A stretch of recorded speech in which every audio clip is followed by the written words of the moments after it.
Oh, good morning, Moray Rabotai. Please listen very carefully so it's clear. Schedule as follows. Be'ezrat Hashem, Mincha is going to be 6:30 because of the fast. We're going to be praying at 6:30 Mincha. Mincha is going to be in the Torah Center building downstairs in the Simcha room. It is important to note that the reading of the Megillah is going to be approximately at 7:15.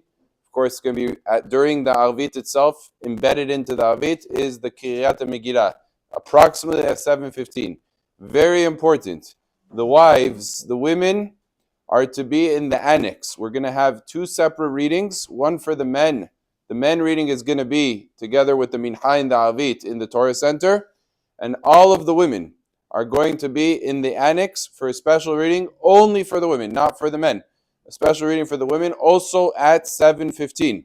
There will be a second minyan for the reading of the women, meaning not Tfilat Avit, but for the second reading of the women will be 8:20. So it's important to tell your wives, 7:15, 8:20, both are going to be here in the annex, and the men's reading is going to be 7:15, and Mincha is going to be 6:30.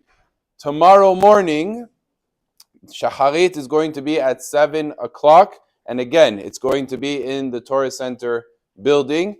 And there's going to be one reading in that minyan. There's going to be both for the men and for the women. That's one reading, and then there will be a second reading for the women, which will be at 9:20. The schedule was posted. Anybody that doesn't remember what I just said can look it up on the group chat. The learning today is Le'ilui Nishmat Nisan ben Leah, and also Yibadelu L'chaim Tovim Refuah Shelema Eliyahu ben Svetlana and Daniel ben Rachel. For Matanot La'Evyonim and Mishloach Manot, I should say Zecher Lemachatzit HaShekel, which we're going to be doing tonight. Zecher Lemachatzit HaShekel, it's important, $10 per person. Lechatechila, if a person doesn't have that, then they should ask the Rav, they could give even less. But really, it should be $10 per person.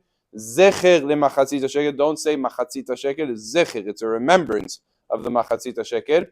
And for Matanot La'Evyonim, which we will be collecting, if someone wants to give it now, they could give now. If somebody wants to give it tonight, they can give it tonight. We'll be handing it out on Purim. Matanot La'Evyonim is $20 a person in order to fulfill the mitzvah. So every member in the household that is bar chiyuva, that is obligatory, that includes men, women, and children that are over the age of chinuch, should give per person $20. So if you have 5 people in the family that are obligated, $100 you would give. Let's go back to the Ilchot of Shabbat.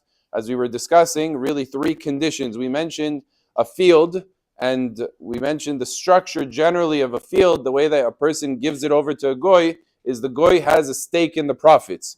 If he makes $100,000 in the year, he gets a share in it. He gets 20% of it, 50%, 1%. Doesn't make a difference how many percent, but the goy generally takes a share. And we said whenever the goy has a stake in the profit, it is not asur min adin at all, because the goy is working on a daily basis for himself so that he can make more money. The more he works, the more money he's going to make.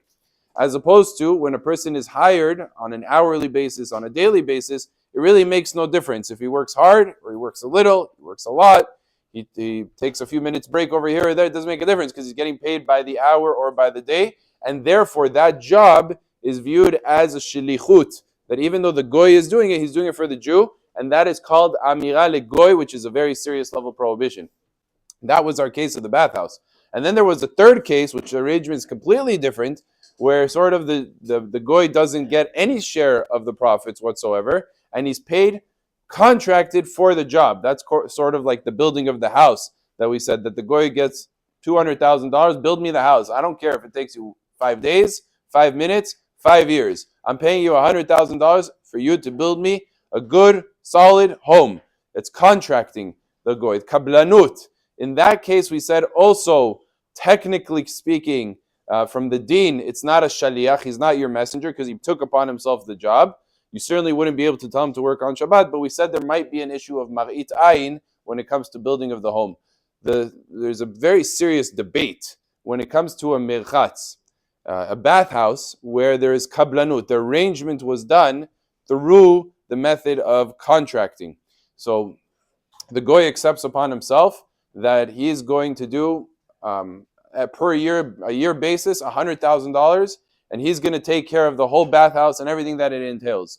And he decides on his own. The Jew doesn't tell him you have to work on Shabbat, you have to work Sunday. He decides on his own that he wants to work on Shabbat so that he can make more money. There's a big disagreement. The Mishnah Be'ura quotes the Ashkenazi poskim that say that is called Amira Legoy. That's an actual shaliach.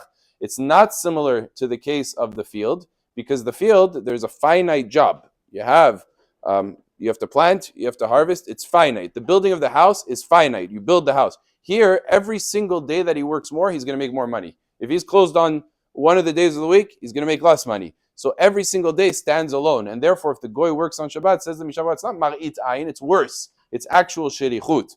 It's actual messaging. However, Maran and the Bet Yosef and the Sfaradim don't hold that way, interestingly. As long as a Jew doesn't tell him you have to work 7 days a week. He's like, hey, you want to work 6, you want to work 5, you want to work 4, whatever, you determine what you want to do. He's not makpid alayamim, and the goy on his own decides to work on Shabbat, even though the Jew benefits from that. And the goy doesn't really have, you could say, a stake, because he's contracted. He's not a stake in the profits. He's contracted. So the Jew is benefiting, and the goy, so to speak, it's not really make a difference if he's working on Shabbat to him, because he's getting paid his $100,000. Still, it is going to be mutar min adin and only a question of mar'it ayin. According to the Bet Yosef, that's a question of mar'it ayin and not asul from the din. So fundamental disagreement, which actually has ramifications we'll get to when it comes to salaried workers, according to the Bet Yosef versus according to the Ashkenazi poskim. Baruch Adonai le'olam. Amen.